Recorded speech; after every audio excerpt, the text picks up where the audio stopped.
Hello friends, welcome to વર્ષ kitchen. આજે હું તમારી સાથે અમેરિકન મકાઈ એટલે કે સ્વીટકોર્ન પાલકના ભજીયાની રેસીપી શેર કરીશ, જે એકદમ ક્રિસ્પી ઉપરથી અંદરથી એકદમ સોફ્ટ અને ટેસ્ટમાં એકદમ ચટપટા એવા ભજીયા બનશે.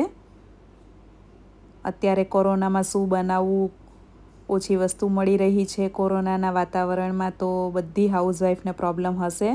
તો આ એક ઝટપટ તૈયાર થઈ જાય એવી પકોડાની રેસીપી છે. જરૂરથી ટ્રાય કરજો અને મને કમેન્ટ્સમાં જણાવજો કે તમને રેસીપી કેવી લાગી. તો એના માટે 2 સ્વીટકોર્નના દાણા કાઢી લીધા છે મેં આ રીતે. અને ફ્રેન્ડ્સ, તમને મારી રેસીપી ગમતી હોય તો પ્લીઝ વર્ષ કિચનને સબસ્ક્રાઈબ, લાઇક અને શેર જરૂરથી કરજો. મિક્સરમાં થોડી સ્વીટકોર્નના દાણા, 1 ટેબલ સ્પૂન જીરું, 1 ટેબલ સ્પૂન કાળા મરી, 1 ટેબલ સ્પૂન આખા ધાણા, cumin, coriander seeds and black paper, 1 table spoon લેવાનું છે બધું જ. અને મિક્સરમાં પેસ્ટ બનાવી લેવાની છે એની. અને હવે બાકીની જે સ્વીટકોર્ન છે એ બધી જ અધકચરી ક્રશ કરવાની છે, સેમી ક્રશ કરવાની છે. મકાઈના દાણા આખા ભાગા રહે એ રીતે. આ ભજીયા ઝટપટ રેડી થઈ જાય છે અને ટેસ્ટમાં પણ એકદમ સરસ બને છે, અને તેલ પણ આ ભજીયામાં વધારે નથી ચડતું અને ખાવાની પણ મજા આવે છે. ગરમા ગરમ બ્રેકફાસ્ટ રેડી થઈ જાય છે ફટાફટ. અને સ્વીટકોર્ન અને પાલક તો ઓલમોસ્ટ બધે જ અવેલેબલ હોય છે. 2 ટેબલ સ્પૂન જેટલું આદુ મરચાંની પેસ્ટ, મરચાં તમારી તીખાસ પ્રમાણે નાખવા. આ ભજીયામાં પાણી બિલકુલ એડ નથી કરવાનું. 1/2 ટીસ્પૂન હિંગ એડ કરવાની છે. 1 કપ ઝીણી સમારેલી પાલક, સ્વાદ પ્રમાણે મીઠું. ચણાનો લોટ આપણે સ્ટેપ બાય સ્ટેપ એડ કરીશું. અત્યારે 1 કપ હું ચાળીને એડ કરી રહી છું, જેથી કરીને ગાંઠા ન રહે.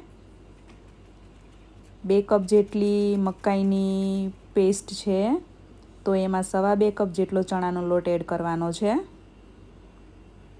And make sure do not add water. પાણી બિલકુલ નથી નાખવાનું આ ભજીયામાં, આ ભજીયાના ખીરામાં. અને પાલક તમને વધારે ગમતી હોય તો વધારે પણ એડ કરી શકો આમાં. આ રીતે લોટ નાખીને સરસ રીતે મિક્સ કરી લેવાનું છે પાલક અને લોટ એડ કર્યા બાદ.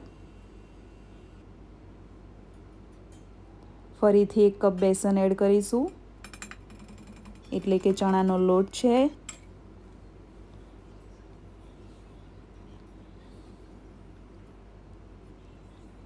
સરસ રીતે મિક્સ કરવું. 1 લીંબુનો રસ એડ કરવાનો છે આમાં. મીડિયમ સાઇઝનું 1 લીંબુ લીધું છે મેં.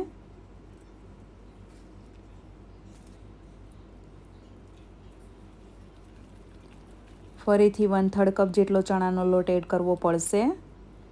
મકાઈના જ્યુસમાં જ આ બેટર રેડી થઈ જશે, પાણી નાખવું નહીં પડે.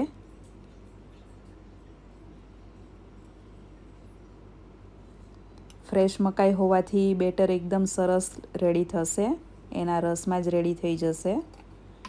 1 મોટી ચમચી તલ એડ કરવાના છે.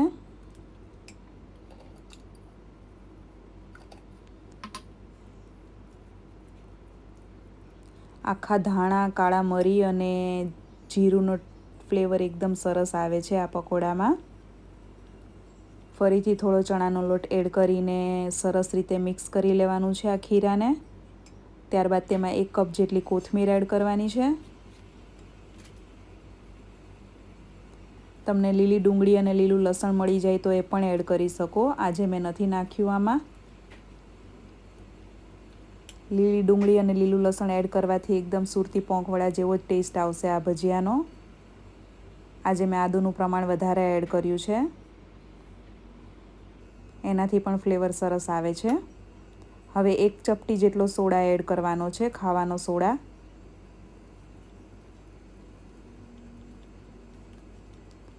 અને તેલ એક સાઈડ મેં ગરમ કરવા મૂકી દીધું છે, અને મીડિયમ તેલ ગરમ થાય એટલે ભજીયા એમાં મૂકવા. એકદમ ફૂલ તેલ નથી આવવા દેવાનું, નહીં તો ભજીયા તરત જ લાલ થઈ જશે, કેમ કે મકાઈમાં નેચરલ સુગર હોય છે, એને કારણે ભજીયા કાળા પડી જશે તરત જ. તો મીડિયમ તેલ ગરમ થાય એટલે ગેસને સ્લો કરી દેવો. ત્યારબાદ આ રીતે નાના નાના ભજીયા મૂકવા અને આ ભજીયા સરસ ફૂલશે. ઉપરથી એકદમ જ ક્રિસ્પી અને અંદરથી એકદમ સોફ્ટ જાળીદાર ગોટા રેડી થશે. પાલક જેટલી વધારે એડ કરશો એટલી ભજીયામાં સોફ્ટનેસ વધારે આવશે.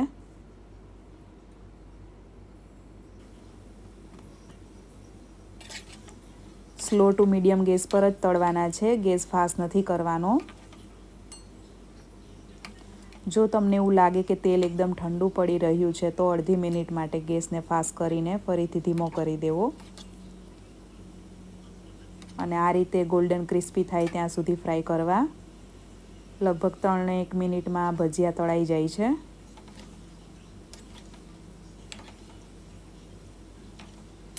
આ ભજીયાને ચડતા વાર નથી લાગતી, તરત કૂક થઈ જાય છે, કેમ કે આમાં મકાઈનું પ્રમાણ વધારે અને બેસનનું પ્રમાણ ઓછું છે, એટલે ભજીયાને કૂક થતાં વાર નથી લાગતી.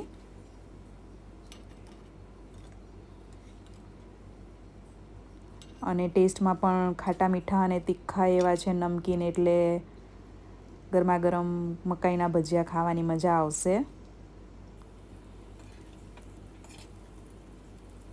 તો આ રીતે સ્લો ટુ મીડિયમ ગેસ પર બધા ભજીયા તળીને રેડી કરવા.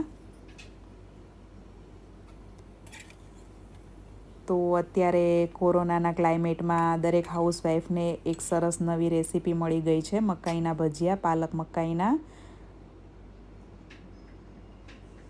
તો તમને કેવી લાગી આ રેસીપી મને કમેન્ટ્સમાં જરૂર જણાવજો અને મારી ચેનલને સબસ્ક્રાઈબ કરજો. તમારા ફ્રેન્ડ્સ અને ફેમિલી સર્કલમાં પણ જરૂરથી શેર કરજો. Thanks for watching and stay healthy and take care all of you.